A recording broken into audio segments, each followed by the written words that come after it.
Тулааны бурхан Асура болон өөр олон гайхалтай веб зохиолууд уншихыг хүсвэл зохиолцоо.com-оор зочлоорой.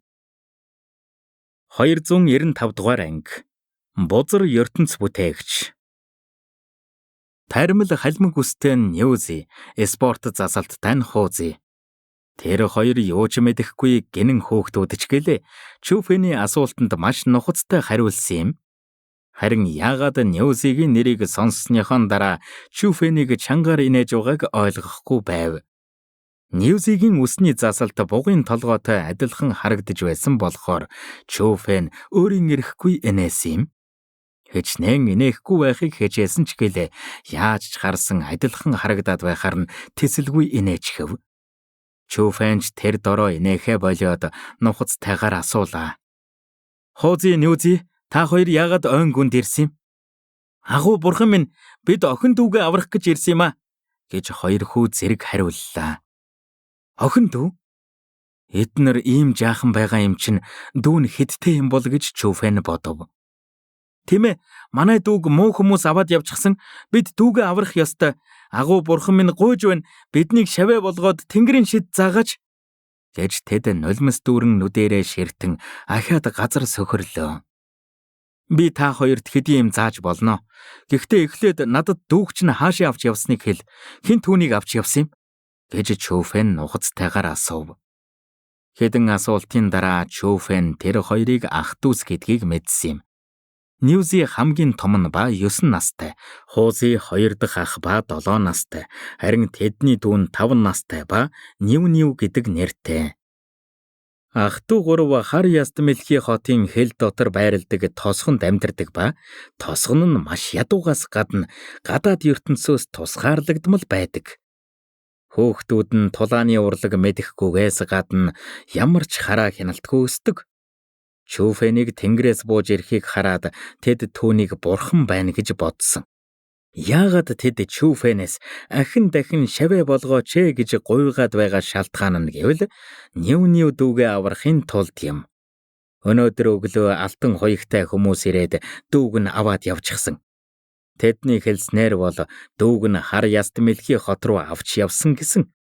Ганц Ньюний өгч биш, тосгоны бүх жаахан охтуудыг авч явсан байв. Тэр хүмүүс цэлийн хунтайжийн ордных байх. Гон овог сүрсэн болохоор цэлийн хунтайжийн ордныхан үлдэж өөрсдийн биеэр хар яст мэлхий хотыг захирч байгаа юм байх та. Гэхдээ яагаад цэлийн хунтайжийн ордныхан жаахан охтыг авна гэж? Энэ үед Чүфэн хөмсгөө чанга гихчин зангидлаа. Эцэст нь болж байгаа зүйлсийг судлахаар шийдсэн юм. Хөдөлгөөсөө өмнө тэр Хуузи, Ньюзи хоёрт тулааны урлагаар хичээллэх суур бичээсийг хэдэн алттай хамт өгч гэрлүүн буцаалаа. Агуу бурхан минь, тэнгэрийн шидийг бидэнд өвлүүлж байгаад баярлалаа. Бид таны урмыг хуглахгүй гэд хоёр хүү ахин газар сөхрөөд талархсан сэтгэлээр Чүфэнд мөргөлөө. Энэ бол тэнгэрийн шид биш ээ. Энэ бол тулааны урлагаар хичээллэх арга. Энэ бичээст байгаа зүйлсийг сурчих юм бол та хоёр тулааны урлагийн замдаа орох эрхээ авч байна гэсэн үг. Бас би агуу бурхан биш ээ. Энэ ертөнцид бурхан гэж байдгүй юм. Бурхан байдаг байлаач асар хүчрэхэг нэгэн байгаа байх. Чүфэн инээмсэглээд тэр хоёрын толгойг илээд цагаан толгойт бүргэд дээрээ сундалж тосгонд нь хүргэж өгөөд хар яст мэлхий хотын зүг явлаа. Хар яст мэлхий хотод ирэх үед бүх зүйл яг Чүфэний таамаглаж байснаар өрнөж байв. Цэлийн хунтайжийн ордныхон хаа сайгүй байсан юм. Дор хаяж хэдэн зуун парафаунд төвчний хүмүүс байв. Тэдний байрлаж байгаа газруудын ихэнх нь гон овгийн байдаг байсан газрууд байлаа. Тэд нэг зүйл олчихсан байх та. Чүфэн цэлийн хунтайжийн ордны ховц сүмсөд тэдний зүг гэтэв. Хэсэг судалгаа хийсний эцэст Чүфэн тэднийг гарцаагүй нэг юм олсныг олж мэдсэн юм. Тэдний олсон зүйл нь Чүфэний хайж байгаа зүйл буюу хар яст мэлхий ууланд байдаг эзэн хааны бунхан руу орох хаалга. Өмнө нь Чүфэнд энд ирж эзэн хааны бунханг хайх үед тэр юу ч олж чадаагүй. Гэтэл эзэн хааны бунханы хаалга гон овгийн газар нутаг дээр байсан юм.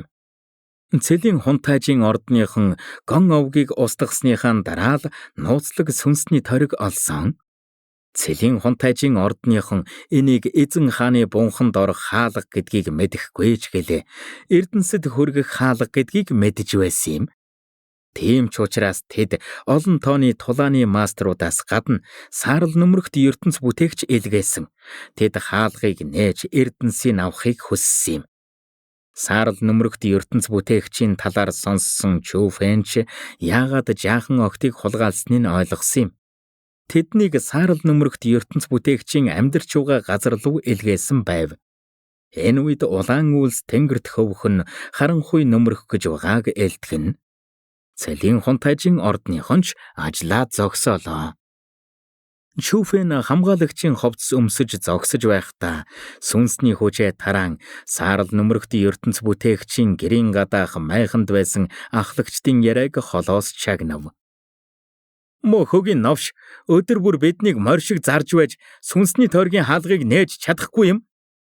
Өдөр бүр энэ мөх хөгшин шалиг новш харын ястмэлхий хотын гаднах тосгонуудаас өөрийн зугаацуулах хөөрхөн октууд олж иргэж биднийг явуулдаг. Өчнөө жаахан хөөрхөн октыг түүний гарт үхэж байгааг харахаар ямар их нүгэл үлдэж байгаагаа мэдрэх юм. Бүгд чимээгүй. Саарал нөмрөгт ертөнц бүтээгч маш хүчтэй ажиглах чадвартай болохоор та нарын үгийг сонсчих юм бол та нар бүгд өхөн шүү. Гэх хэд хэдэн ахлах хамгаалагчид шар ариг уух зураа хэлэв.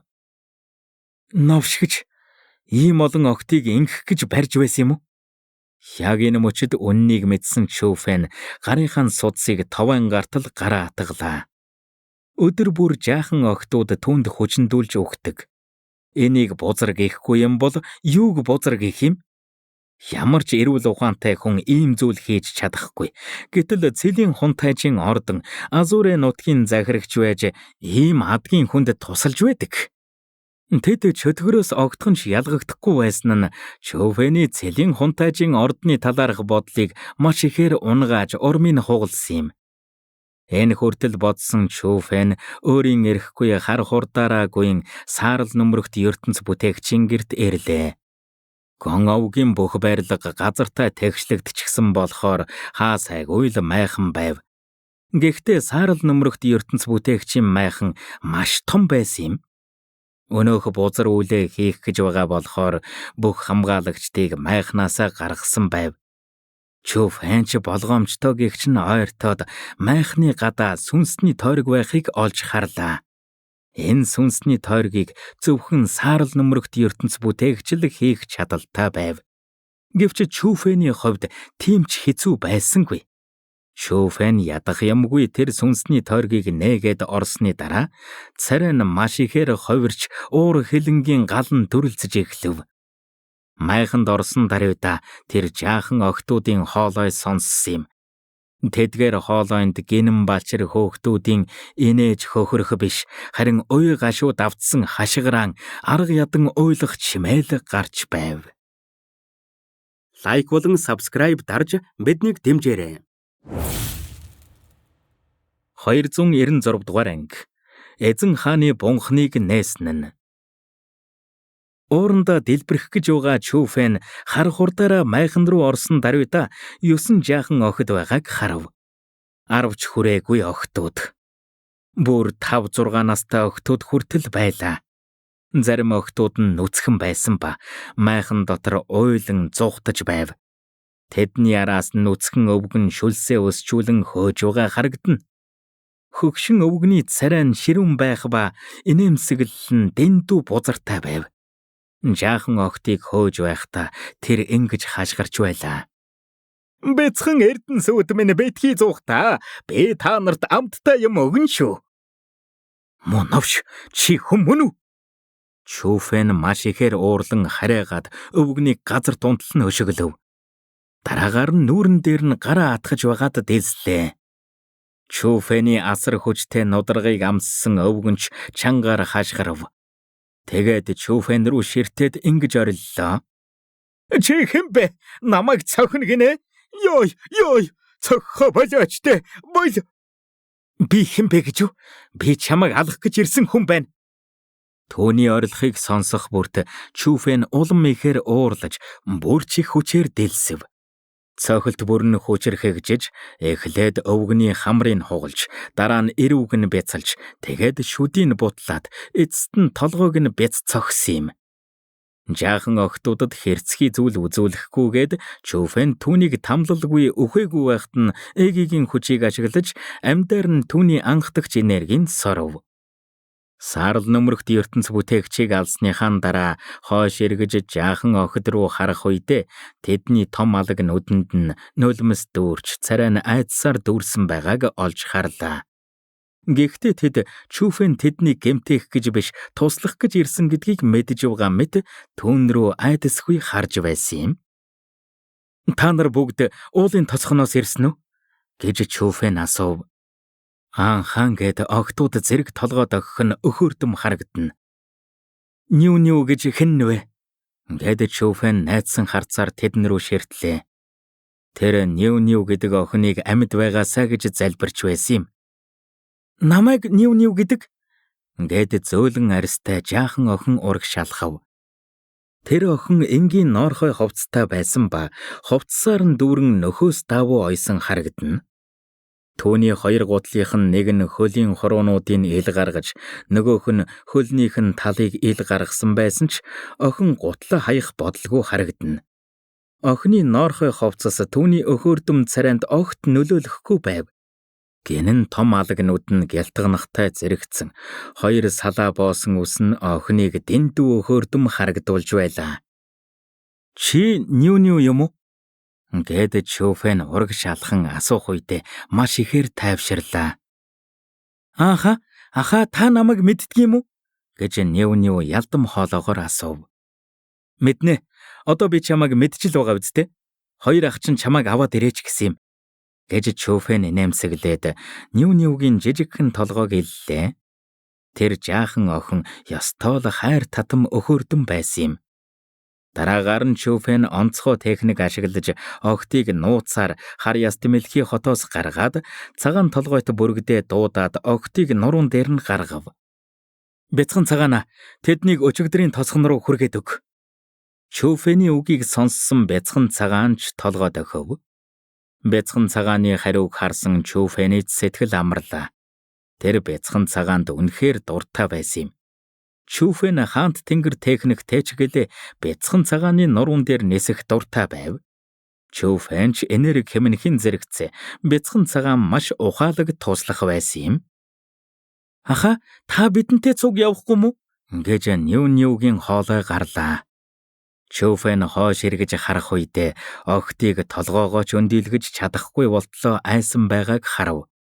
Тэд цагаан толгойд бүргэдийн нуруунд дээр наалдан хэвтээд өднөөс нь чанга гэгч натгаад огтхон ч хөдлөхгүй байв. Харин нүү бусдаасаа тэсөөр байснаас гадна цагаан толгойд бүргэдийн хүзүү хавцаа сууж байхдаа цэг суугаад Чүфэн рүү бүлтийн ширтэв. Надад хийх зүйл байгаа болохоор би явж чадахгүй нэ. Гэд Чүфэн нэмсэглээд агуулгах цүнхнээсээ хэдэн алт гаргаж ирээд тэдэнд өглөө. Нүү толгойд охиод Чүфэний хэлсэн бүх зүйлсийг сайн гэгчин тогтоолоо. Чүфэн тэднийг явуулах гэж байхад нүү эргэж хараад асуув. Аха, таныг хэн гэдэг юм бэ? Түүний асуултыг сонссон Чүфэн нэрээ хэлэх нь сайн зүйл үү, муу зүйл үү гэж хэсэг эргэлдсэн ч нүүгийн хариулт хүлээж байсан харцыг хараад инээмсэглэн хариулв. Чүфэн аха, би таныг дандаа санаж явна. Гэд нүү ялдам инээмсэглэн хэллээ. Нүү болон бусад хөөгтүүдийг явуулсныхаа дараа Чүфэн нууцаар өнөөх ертөнц бүтээгчийн майхан руу эргэн ороод түүний ертөнцийн сүнсний нөмөргийг өмсөв. Тэгээд шүн дунд болж байхад цэлийн хунтайжийн армийг цуглууллаа. Чүфэн ч гэсэн эзэн хааны бунханг нээхийг хүсэж байгаа. Гэхдээ ганцаараа байвал дэндүү аюултай болохоор цэлийн хунтайжийн ордны хүмүүсийг ашиглахыг хүссэн юм. Хэчнээн аюул байсан ч Чүфэн тэднийг ашиглаж золиослно. Энд байгаа хүмүүс үгсэн ч Чүфэн өчүүхэн ч гэсэн тэдэнд санаа зовхгүй. Учир нь эдгээр хүмүүс цэлийн хунтайжийн ордны лин овгийнхан байсан юм. Чүфэн лин овгийг огтхонч сайнаар үнэлдэггүй болохоор тэднийг алхахаас тэсэн ядаж байлаа. Цэлийн хунтайжийн армийг шүн дунд гэнэт цуглуулсанд олон цэргүүд дурамчхан байлаа. Чүфэнийг сүнсний тойргоо бэлдэж байх зур зарим нь шивэр авирхийн гомдлож байв. Энэ муу бузар хөгшин бас биднэр юугаа хийлгэх гээд ийм шүн дуудав? Хэмэтлээ. Хэдэн охин хүчндэж алчхаад хийх юмгүй болонгуудаа биднийг тамлах гэж байгаа биз? Навшигч чинхэн бузар навш юм та. Яагаад манай цэлийн хунтайжийн ордон ийм мангасыг дэмждэг байна? Чимээг байцгаа. Манай лин овг хунтайжийн ордон дотор өөрсдийн байр сууриа баттгахын тулд түүнтэй дотносох хэрэгтэй. Бид түүний тушаалыг дагах хэрэгтэй. Чүфэн тэдний яриаг тоосончгүй. Тэд хичнээн харааж байгаач Чүфэнийг биш харин өнөөх бузар өвгнийг харааж байгаа.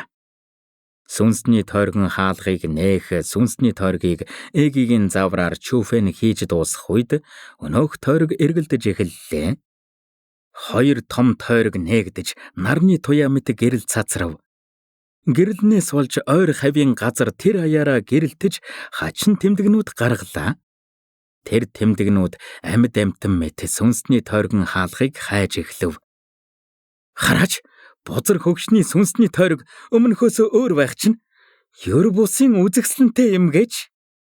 Худлаа сүр миний харж байгаагаар бол тэр сүнсний тойргон хаалгыг нээж чадахгүй. Чадах байсан бол яагаад эрт нээж болоогүй юм? Яах гэж ингэж удаан хүлээх юм? Гэд зарим нь тэр сүнсний тойргон хаалгыг нээгдэшгүй гэж ярилцсав. Яг энэ үед сүнсний тойргоос гарч байсан гэрэл жижигэрсээр өнөөх сүнсний тойргон хаалга руу орох үед хаалттай байсан сүнсний тойрог асар том хар нүх болж ховров. Яг энэ үед хүмбүр гүн цочролд орж өөрийн эрэхгүй зэрэг хэлцгээв. Нэгтчихлээ. Лайк болон subscribe дарж биднийг дэмжээрэй.